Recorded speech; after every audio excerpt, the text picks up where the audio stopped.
And another one bites the dust. And another one gone, and another one gone. Another one bites the dust. Hey.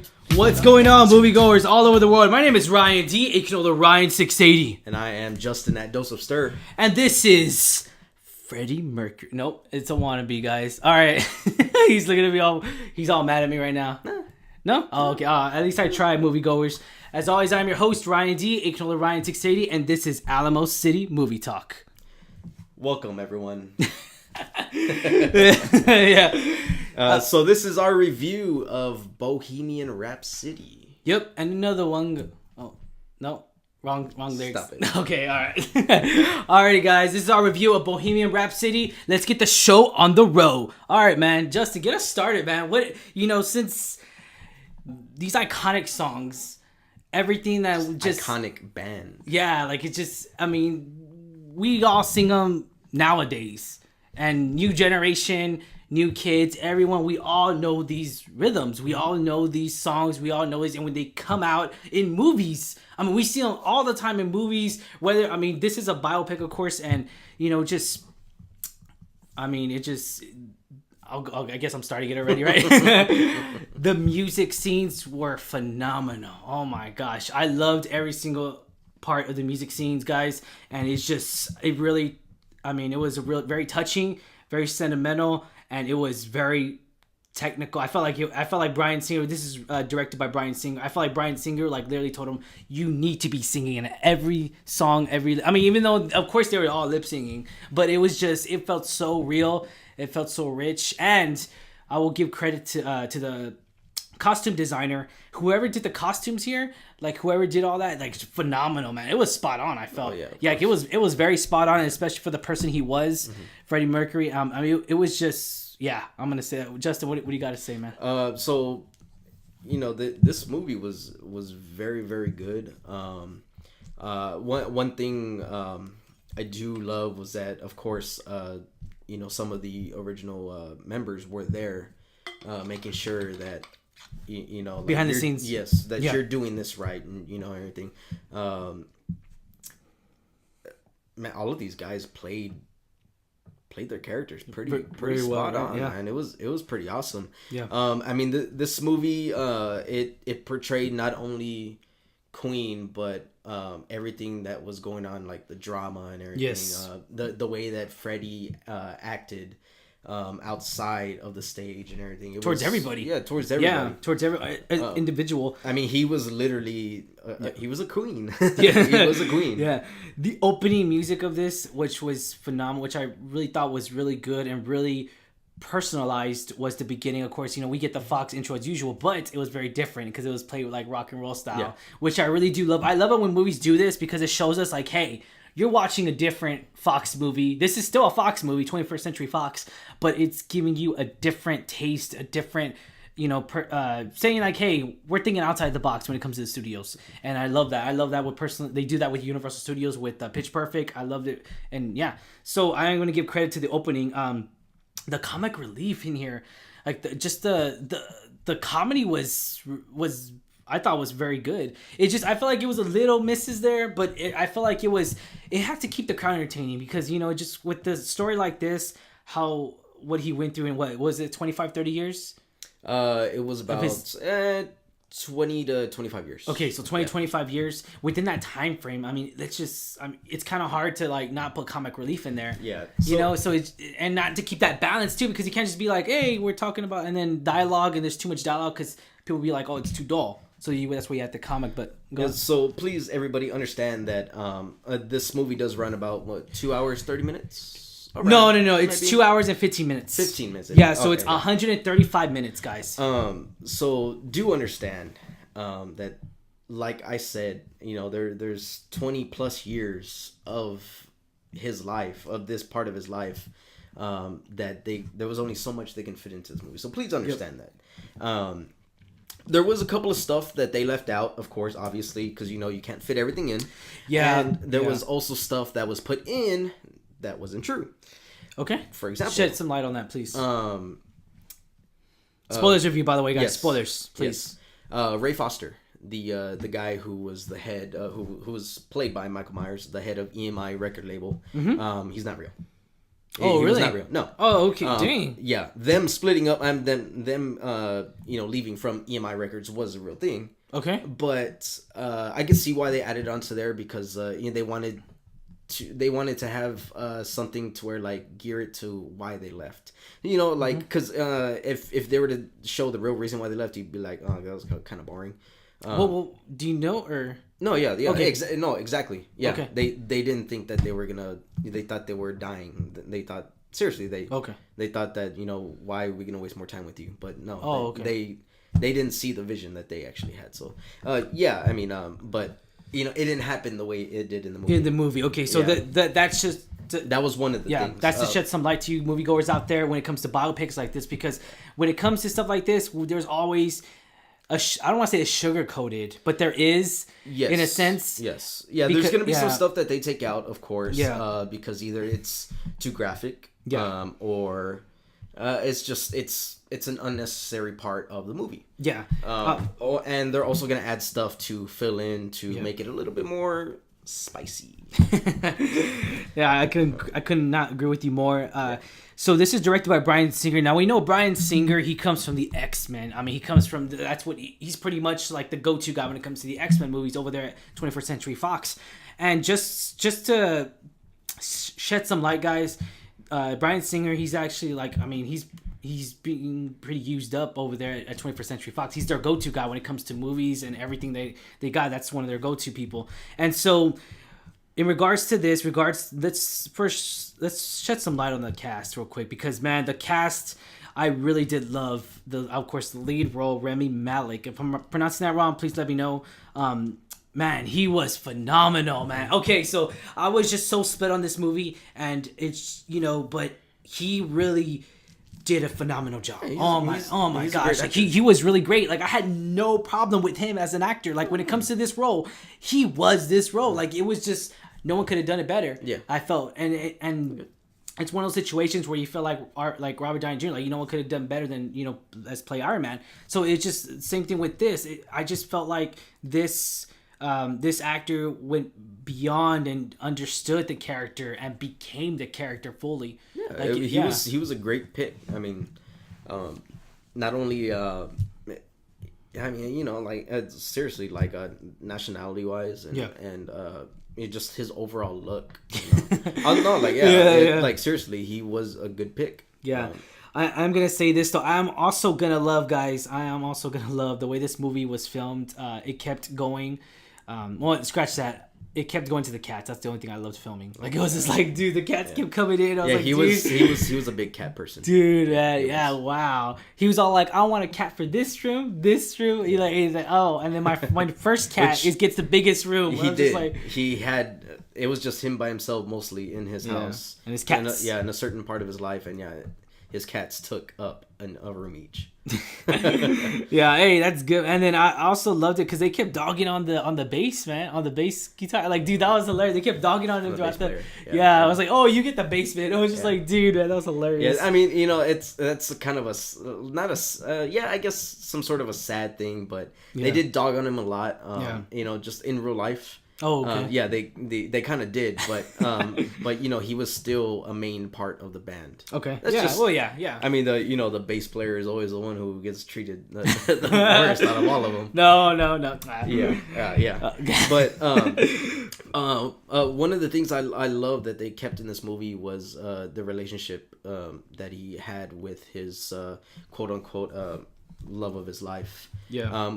I love that they kept it in to where they Mary. No, not only that, but that she's pretty much stuck around, because that's what really happened. They stayed lifelong friends. Yeah. And another thing too, one of the things I did not like though, I know although it would have strayed away from everything, but Jim Hutton, his end partner. Yes. Yeah. He was there a lot sooner than. Oh, really? Yes. Okay. And he wasn't a waiter. He was a hairdresser. Yes, exactly. Okay, all right. He Now was- I'm yes. upset. Now I'm upset. I mean, What the heck? I mean, I can see why they did it. It would have strayed away. It seriously Yeah. would have. Yeah. But yeah, he I mean, let's be honest. he was a hairdresser and everything. Yeah. But But let's he also, was around longer than it seemed in the movie. So. okay, and then let's also shed some light too as well. You know, of course, we all know it. Like he ended up becoming bisexual, or I mean, he's always been. yeah. So like for that, just to let y'all know, guys, and he did die of AIDS as well. I mean, obviously, if you didn't know the story, yeah, he does. Obviously. Yeah. But see, here's the point that I did kind of, I you know, just when it came to it, I felt like they didn't shed too much. Like they didn't put it like, hey, you know, like, oh, like they didn't force us and let us know, because we all know the story. I mean, if y'all know the story, I mean, that's pretty much what everyone knows. You know, it's just like, you know, he was bisexual, and so that was the issue I had when it comes to movies like this. It's just they come very crucial and very technical when it comes to this, and I felt like there was parts of the movie that were missing. Because honestly, I even told you this in the review. I was like, when the theater, we're all like, dude, I felt like this movie was like 4 hours. Like I felt like they had 4 hours of footage. I wouldn't doubt and it. Yeah, and like Brian Singer had to really cut it. So, but you cannot stay away from the true story, and that's about the band Queen, and it's about, of course, him. I mean, he was the lead singer, and yeah, so yeah, you so know, and I know that you were mentioning it about you know, him personally and everything. But you know, just note that although he was bisexual, in reality, the media was the one who cared out of everything. Yeah. Nobody fans, they did not care. Okay. Seriously, like within that time, everybody they were against homosexuality and everything like that. Yeah. But nobody cared about Freddie Mercury. But you could just tell. I mean, the media is really. It does play. The media does play the villain in this one, and it shows us another personality. It shows us another point of view into what Freddie Mercury went through, and I loved it too, because I loved it. I love that you said too, and that's a good note to say that, you know, his bandmates were there because they were there with him, going through it at that time, getting asked those questions. And like they just wanted to focus on the music. Yeah, it tells the typical rock and roll story of sex, drugs, and rock and roll. And it's still sad too. Like he felt that empty, because it still created. Bryan Singer really created this emptiness in Freddie Mercury that showed us another point of view of him, and showed us what he went through to a certain extent. Of course, you know what his bandmates said, and just. It was really good. I mean, I felt like he really did. Remy really did a really good job as portraying the sadness, portraying the loneliness, portraying all those things, the drugness. I mean, I love that metaphor, or that quote he said. Was I'm a rotten fruit with flea, and you know, like, how do you know when you're rotten? Is when you have fruit flies. Fruit flies, dude. That's a really good quote. Yeah, that was yeah. I love that a lot. I also love too the scene where when he finally told his bandmates that he had AIDS. Yeah, man, that was. I felt like the way he said it though in the movie. Spoilers, by the way, but the way he said it, I felt like it wasn't, because he first told the lawyer, kinda. He's like, he hinted at it, but he didn't tell him directly. I felt like it wasn't done well. I felt like that portray and that scene wasn't really done very well. It wasn't sentimental as I thought it would have been. There's a lot of ways that story's been told. Okay. But they went according to the bandmates. Yeah. Because they were the first ones that he told, and then of course his family later on. And that's how he kept it. He kept it between family and friends. And you know, obviously when he got sick and everything, which by the way, they spoiler alert, they did not show the his last interview that he did, where I don't know if you've ever seen it, where he was already like, he looked like a walking skeleton, and he pounded makeup on and everything for his TV interview. They did not show that, but that, you know, just that whole scene where he told his bandmates that he had AIDS reminded me of when it was from that movie Straight Outta Compton. Yeah, with Eazy-E. Yeah, with Eazy-E. That was very and speaking of it that, was very sentimental, that part. Yeah, speaking of biopics, I mean, we get Walk the Line. I mean, I want biopics. I want more biopics when it comes to movies like this. But I want good biopics. I mean, it's kind of hard to say, because NWA is a perfect example. I mean, that story was told. That's a long story. I mean, a long story itself. Mm-hmm. Especially those times where it's like just everyone's I mean, everyone's against each other. It's Partying. just All partying, these drugs, young kids, all these young kids, and that story was told very well. Yeah. And that was a very good written and well told story. Granted, there was a lot of stuff that was out, lot of stuff that was out. Yeah, of course. But you can only mention the key things that happened in their lifetime. Yeah. Of course, was but we won't stay away from that. But like, it's that's why I felt like Bryan Singer brought us the best film we could ever get. Maybe who knows, moviegoers, maybe we'll get additional footage, additional scenes that were cut. Maybe we'll get it in the Blu-ray, in the Blu-ray version. But did you feel like this was the film we deserved? Yeah. Yeah, honestly. I know, like, when this people who have by the time this review comes out, if you have not seen the movie, don't listen to the critics. You're saying don't listen to us. No, I mean, like, don't listen to the people from Rotten Tomatoes and everything. Don't let them influence you on whatsoever, because right now it's currently sitting at 53% rotten. But from this movie is everyone's gonna enjoy it. It's a movie that everyone's gonna like sing along with. The people were doing that in the theater themselves. They were clapping every time they performed. That was kind of annoying the heck out of me. It was annoying. It was a little bit annoying, but that was the power of the film. I get it. It made people cheer. And I get it, but it's just I want to see the movie. Yeah, I want to see the movie, and just like I want to be in that world. I want to be in that journey that the director writes. And when the writer writes and director leads us into, and I felt like that just stared away from it. I felt like, oh man, okay. I feel like I'm at like a, what do you call it? What do you call the bands that want to? Man, what do you call them? What? A cover band. Oh, cover band. There you go. I'm like, oh Lord, but So rate 1 out of 10, Justin. What do you think? You know what? I'll give it an 8. I will give it an 8. Dang, okay. It was a very good film. One thing that I loved about the film, and I knew it before it came out because I was reading up on it.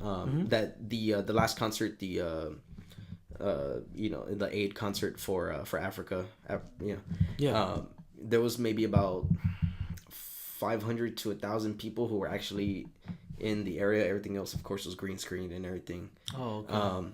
But fun fact, they actually had people who were there at that concert in there, which is the reason why you see a lot of older people. Yeah. And the reason why they did that is because they wanted to have people in the crowd that were going to show true emotion. True emotion when it comes to this. And for real, like that was in rock and roll history, that is hands down one of the top performances that any band has ever played. Okay. And it's straight up even let's go to that crazy scene. I mean, that crazy music scene, guys. At the very end you get 3 songs, right? Yes. Right, 3 songs. So 3. Yeah, so 3. Yeah, so 3 songs.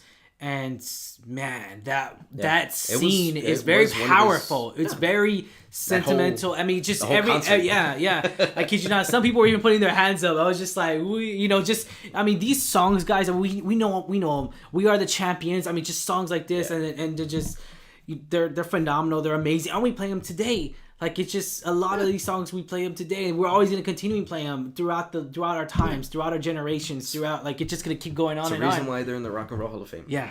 Exactly. That one scene was great. I would say this: the music scenes are great, but I felt like the script was out of whack. I felt like it was unorganized. I felt like it was just not well written. And because I noticed it, because when they said writers, they had like 4 different writers. Yes. Because they had. I know there was. One of the things, because they did screen this prior to this, even though it is already an early screening, they screened this already. And one of the main things that some critics had was that because they dropped some people during the making of this film. That's maybe one of the reasons why. But at the same time, it's going back to what you said. They cut a lot of stuff out. You can tell they did. Yeah, you can tell. Yeah. So okay. That's why you can feel that maybe it's all over the place. But I'm gonna have to say a 7.